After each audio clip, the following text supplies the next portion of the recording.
Two near centenarians, old friends. You know, I can remember when we got together first, about 1965. Your children were young, my children were young. Spending an afternoon reminiscing and explaining their glory days to the spellbound reporter. But 20 years earlier, you got into the service. When did you get into the military?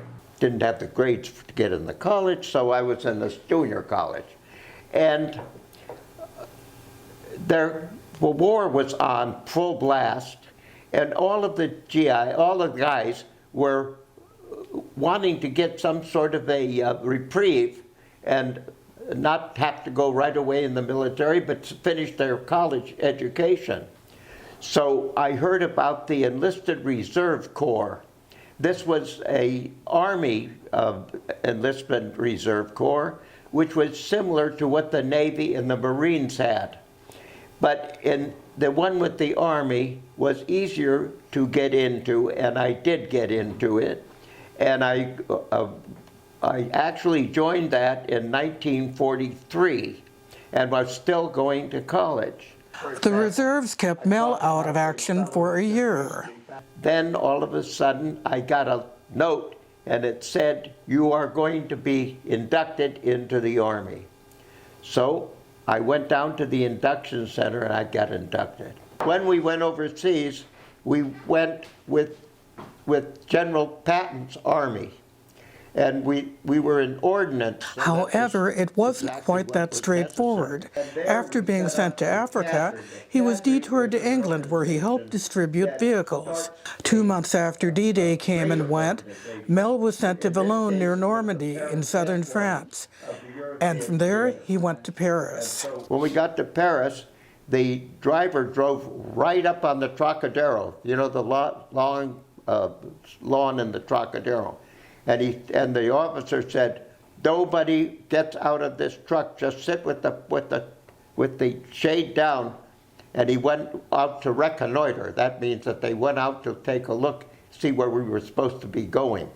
But I recalled that when we left to go to Paris from the airfield, they gave us a brochure, and it said, "Be careful when you get to Paris, because they are looking for GI uniforms to get the German soldiers out, so you could end up in the Seine with a knife in your back." So I was really kind of frightened. I was 21 years old. Paul's participation in World War II was the polar opposite of Mel's. When he first volunteered, there were difficulties. Paul Harbour came, but being a German Jewish person, I was considered an enemy alien because I was still German. But so the Army and the Navy and the Air Force wouldn't take me, even though I wanted to go. But a couple of months later, in January of 1943, they did call me. And they called me into the service at Camp Upton, Long Island. After basic training at Camp McClelland, he was reassigned. Once I was on the train, it was said that I was going to Camp Ritchie, Maryland. Camp Ritchie was a military intelligence training center of the United States Army. And there they had about several thousand soldiers, most of them German-speaking or French-speaking or Italian-speaking. And many of them, about 20%, were German Jewish, all who spoke German fluently. And I went to interrogation school. It's called IPW, Interrogation for Prisoners of War. Well, his destination after school was P.O. Box 1142, in the middle of my new a secret assignment, camp in Virginia. Because what we were doing at P.O. Box 1142 was analyzing German military documents, and the documents were coming in from Normandy so fast that London couldn't handle it, so they needed specialists who were trained in order of battle. And I described that we knew all about the German army. We didn't know much about the American army, but by golly, we knew everything about the German army, and they needed that knowledge. As a graduation ceremony, after 6 weeks, we were put in the field, and they had all kinds of tanks made out of cardboard, all kinds of German bazookas and others, and we had to know at that point every one of them, because when we interrogated a German, they usually didn't want to say anything except the name and serial number and the unit. Well, once the IPW person knew that much, they had a book in front of them, a book which I helped, called the Red Book.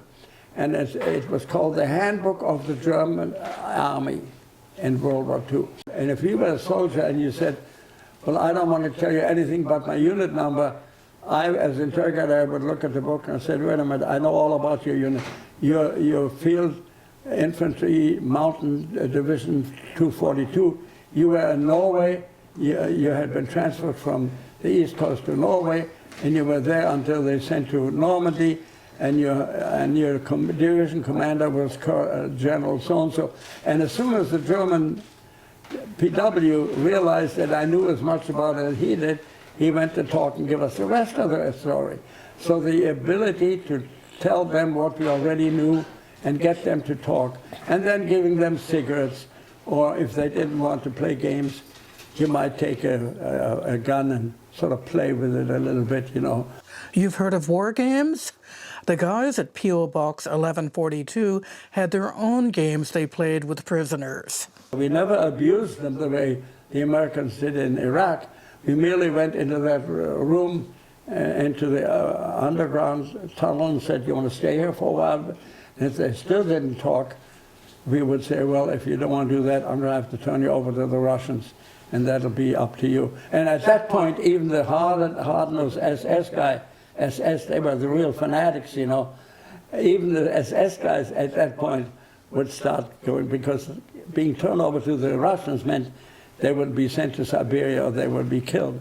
So at that point, the interrogator had what he wanted, and we got a lot of information that way. You've seen war, you've seen the after effects of war, you've lived very long lives. What is your take on war? Is war a necessary evil? Is war all bad? Is war partly good? It's a tough question, but you know, you can look back with wisdom and experience. You can see everyone that looks at war and looks at what the countries do to one another, you wonder why they do that, but only because you wonder. That means that you have some sort of decency. But people who have no decency and no interest in other people's lives, they have just malice. I happen to think that in most cases, when I think about the wars that happened after World War II, in my opinion, every one of those wars was not necessary. The war against Iraq wasn't necessary. The war against, we almost had war with Iran, and the Vietnam Wars was absolutely unnecessary. Those are wars that politicians get into, and they get into it the wrong way, and if you're not for this war, then you're not a good citizen. I think all of that is terrible. On the other hand, as a German Jew, I couldn't help you but tell you that World War II was something I believed in with all my heart, with everything I had.